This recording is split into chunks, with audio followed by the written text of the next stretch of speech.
لکه د جمی په ماښام چې تورې لړې راشي، لا یو مزدور د کارخانې نه کور ته ستړی راشي، لکه دهقان د خان پټینه تر جونګړې راشي، لا یو سوالګری د مالدار نه ورځي خړې راشي، لکه مظلوم د ظالمانو نه درګړی راشي، لا بې ګناه قیدي زندان نه لکه مړی راشي. زما زړګیه بس د خوږ وطن قصه داسې ده،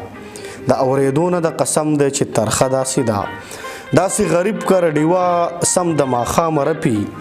لکه بیمار په زنکدن د خپل انجام رپي، داسې نوکر د خان د ویرې له ناکامه رپي، لکه مجبوره ګډېدونکې ګلندامه رپي، داسې فقیره د یخنۍ نه پس تمامه رپي، لکه میخوار په میخانه سره د جامه رپي. ته خو مې چیړي چې د خوږ وطن خواږه بیان کم، زما زړګیه دلته څه دي اخیر څه بیان کم. چری ریجیږي نه دلی د ارمانونو غوټۍ، ګنې نو هره ورځ ریجیږي د ګلونو غوټۍ، تل په جړاوي په سلګونو امیدونو غوټۍ، ګنې نو ګوره څنګه خاندي د زخمونو غوټۍ، دلته تازه اوسي همیش د حسرتونو غوټۍ، ګنې نو ګوره څنګه دې مړاوي د مخونو غوټۍ. ما وې د خوږ وطن قصه ده زه به یې سپوره نه کړم، خو د احساس چړې مې وجنې که نوره نه کړم، لکه کچه میوې د باغ سپیره سیلی ووهي، لا تیار پسد د دهقان چرته ګلی ووهي، لکه د پوخ چنۍ کچه کچه غوټۍ ووهي، لا چرته زول په توره شپه بلا مرغۍ ووهي، لکه ګلچین تازه ګلان په کټارۍ ووهي، لا یو جلاد د چا غلام نه ککرۍ ووهي. داسې مې خوږ وطن په تبر د خانۍ وهلی شي، داسې دا قام په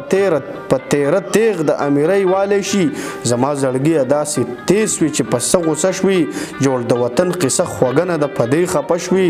زړګي درزا کې راته وویل یوه خوږه نغمه شوي، د ازادۍ زیری مې وکړې په وطن خوره شوي،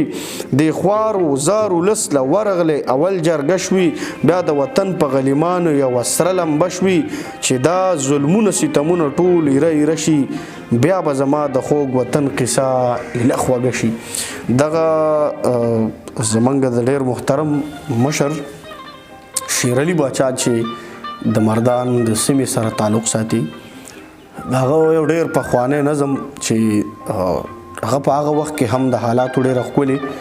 عکاسي کول، او نن سبا حالاتو کې هم بالکل داسې دی چې سړی پکې ډو څه ویلی نه شي. زما په خیال چې دغسې شاعران د نور هم زیات شي، او زما یقین دی چې دغه نظم